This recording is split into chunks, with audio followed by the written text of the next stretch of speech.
Welcome to Type C Tech Reviews. Today we're going to be doing an unboxing, setup, and initial impressions of the TCL Q7. This is the 75-inch variant. If you want to check out this exact same TV, there are Amazon links below for the US, UK, Canada, and international links, but let's get into the unboxing. All right, so how you open these big TVs is first, we're going to cut all of these. Then you open up the top, take out, I'm assuming it's going to be like the manual, the remote, probably the power cord, things like that, and probably also the stand. So let's pop this open, see what's in here. All right, so right here, we've got a manual. Oh, and a different looking remote. This is kind of cool. This is a different remote than I'm used to. Pretty nice right off the bat. You get a brushed kind of dark metal looking remote. Nice rubberized buttons. They feel really, really good. All of these buttons are rubberized. You have Netflix, Prime Video, YouTube, the TCL channel, TCL Home, and Apple TV on there.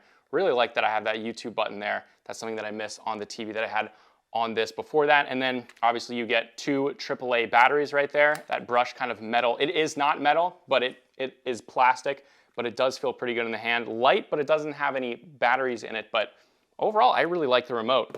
Also in this, you have the power cord. This is nice because these power cords are really easy to replace, whereas some of the other ones that are proprietary aren't. But yeah, super easy to replace. We then have 4 screws. I'm assuming this is for the stand. And then also in here, we have the batteries for the remote, which we can install right now. All right, so pop that open, and there we go.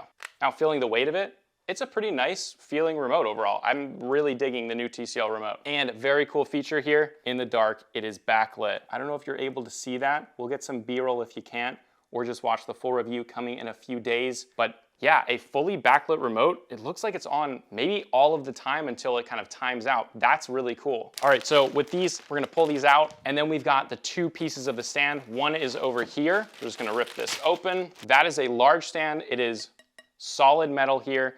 Overall, looks really nice and looks like it's gonna be a very stable, but look at that width. That is a large width. Then you got the other one over here, and with that, I think that's everything. Let's get on to getting this out of the box. All right, but with everything out of the top, we're gonna open this up and we're gonna take this top piece out. There we go, just like that. Now with that set aside, we should be able to pull the top off of this, hopefully carefully, so that it doesn't fall over. I would recommend 2 people for this, but for the video's sake, we're gonna do it with 1 person. A little bit sketchy doing it with 1 person, but you can come over here, now we can see the TV, which I really wish that they would put these in upside down so it'd be easier to put on the stand, but that's neither here nor there. Let's get this all ready to put the stand on. Now, they say put this on a table with the backside and then put the stand on. I never do that. My table always has stuff on it, and well, it's not in my living room. Who has a table in the living room?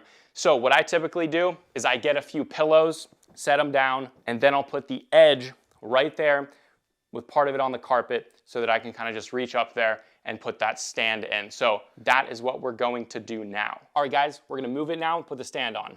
All right, guys, I'm just gonna remove this plastic. One of the things I love about non-OLED panels, this is a QLED with local dimming zones, is that the screen is not super duper thin, so you don't have to be as careful with them, and it's not as stressful to set these TVs up. All right, so now with it on here, you can see all I have to do is grab these 4 screws, take them out, we'll take 2, and you can see on here, these are numbered 1 and 2. I'm assuming that there's going to be a 1 or a 2 on here. No, but there is a left and a right, which is kind of funny. They look almost as like they're the same, so we'll see. Otherwise, you guys can learn from my mistake. And that one's screwed in, let's do the other one. All right, guys, and there we go, all screwed in.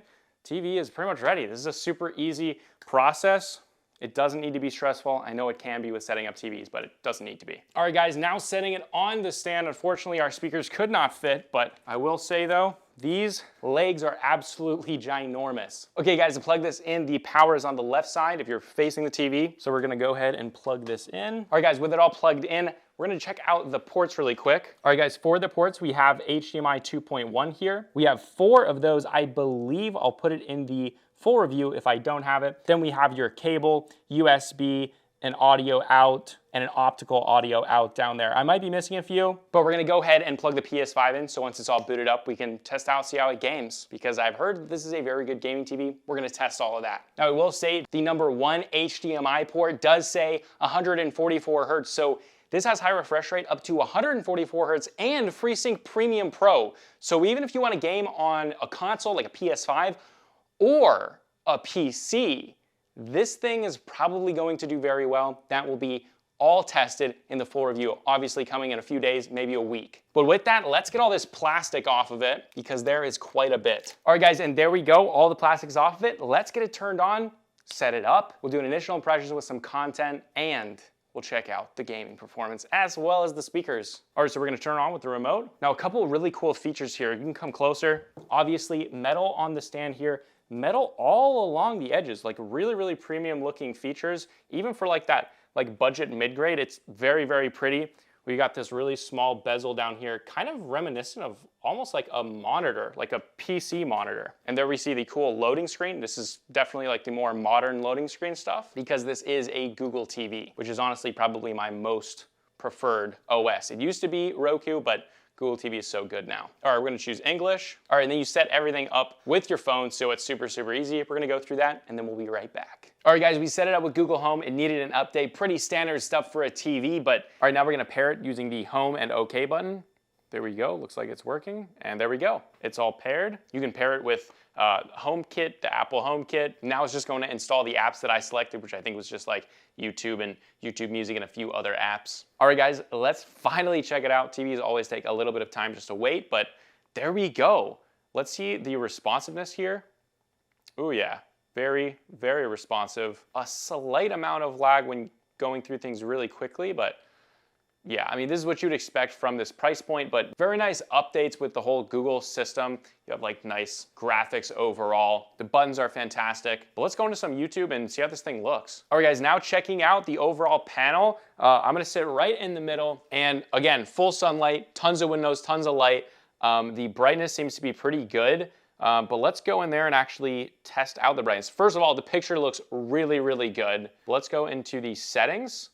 I do like how the settings looks. We're gonna go into picture. Brightness looks like it's at 100% right now. And I mean, it looks great. Reflections are super, super minimal. The only thing I see is a little bit of a reflection up on the top left, but again, that is darker over there. We're gonna go into the advanced settings. I do like that this comes in its full brightness. A lot of TVs sometimes don't come in full brightness. Also down here, you can adjust gamma, which is super, super nice. We have all your different color. You can turn up and down the saturation, which does quite a lot. All of those dynamic colors, there's so much AI with these TVs nowadays. Color temperature settings, clarity settings, blur reductions, so much stuff here. Now, picture modes, we're in low power right now, which we are gonna turn this into, obviously you see we have Vivid, the low power one, which you don't want, Smart HDR, Sports, Movie, and I believe if we plug in the PS5 and start that up, then it's gonna switch right into game. We'll leave it on Vivid. It's probably a little bit oversaturated, but we can turn that down and kind of fine tune that. But yeah, the picture looks beautiful. With it just being on this picture right now, I can see no reflections, which is very impressive. Only a little bit when I'm sitting there right in this corner, but that's direct sunlight from over in that window. Before we jump in and test the gameplay, let's actually test out the local dimming. I'm actually just gonna use the Google Assistant to pull that up. Local dimming on YouTube. These are actually really fun tests to do, so just find a video like this. Yeah, that's honestly pretty impressive. It definitely dims it a lot. But you can see, I don't know if you can see, but if you can't, when it does have something so small as that, these dimming zones are too big where it just dims the whole display overall. So the dimming zones aren't really working because the whole thing is very dim. So that's something to keep in mind. This is not a super, super premium TV. It's very nice, but obviously when you only have very, very small amounts of bright, it's just gonna dim all that. That's why you can't really see these dimming zones. However, in a second right here, you see when it goes bigger, then you can see the dimming zones working. And they're doing a really good job. It's obviously not going to be unbelievable. Obviously for this test, it's not gonna do anything. The dimming zones are too big, but overall, you're definitely going to be able to notice it on something like a black background like this, but overall, it's still much, much better than, well, not having it at all. It's actually, it looks pretty good. All right, now before we test the sound quality and then do the gaming test, I'm gonna check out the viewing angle. So from this viewing angle, in its basic format, a VA panel, I believe, so you do get some washing out. The best viewing angle is really gonna be right here to right there, with this one being the best. But right here, something starts to happen. Right here is really, really good, and right here is also really, really good. So I'd say it does have a tighter viewing distance. That only really is going to be affected based on how picky you are. I would be okay watching it from here. The optimal viewing is going to be right here and closer to the center. Once you get over here, things start washing out a little bit more. It's not like old TN panels, but at the end of the day, to get that really, really good contrast ratio in a less expensive TV, well, that's what you're gonna have. But I think 10 out of 10 times, it's so worth it for the price, and I'm a big display guy. I wouldn't worry about it too much. But yeah, this is not OLED levels of viewing angles or IPS panels either, but in a TV, I'm still big on V8 panels. With that, let's test out the sound quality. All right, so I'm gonna sit right in the middle, just about 6 feet probably from the TV, and we're gonna test it out. This is 20% volume. We're gonna bump it up to 40%. Not bad, actually. We're gonna go up to 50. Not a whole lot of bass though. We're gonna go all the way up to 100.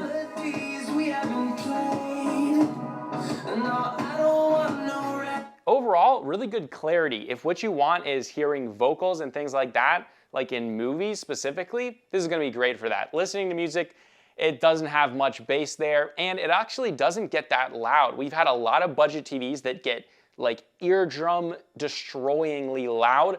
This one at 100% is not really that loud. Definitely loud enough for watching a movie on it if you don't want to hook up speakers, but obviously, if you're gonna spend the money on this beautiful TV, just go ahead and get yourself some bush shelf speakers. It's still gonna be 10 times better than what this comes with. But overall, if you're just watching movies, YouTube videos, you just want that clarity, still gonna be very good. With that, let's turn on the PS5, see how this thing games. And you can see it right there. PlayStation 5 connected to HDMI 1. That's pretty cool that it comes up. It even knows that it's a PlayStation 5. I did not have to click over to the inputs. This automatically pulled up the PS5. That's something that, well, you just get with the nicer, newer TVs. It automatically turned on. Variable refresh rate automatically turned on. It's in the game picture mode, and it's got the game bar, which is sweet. You can see here is the game bar. We have the FPS is at 60, HDR is on, variable refresh rate is off, we can turn that on. That's actually very, very cool. So we have different picture modes just for game modes, FPS, RPG, original. We're gonna go into FPS because it increases the brightness. We have a shadow enhancement, aiming aids, which is probably, yep, like a centering thing, which is very cool. And then everything else we will probably have to do in the actual PS5 itself. All right, let's go into the settings here. We're doing 4K, variable refresh rate, 120 Hertz, HDR is on. All right, guys, jumping in game right away, beautiful colors. I mean, this is quite a beautiful TV, especially for the price point. The input lag feels, just from a feeling perspective, without doing any real tests, it feels great.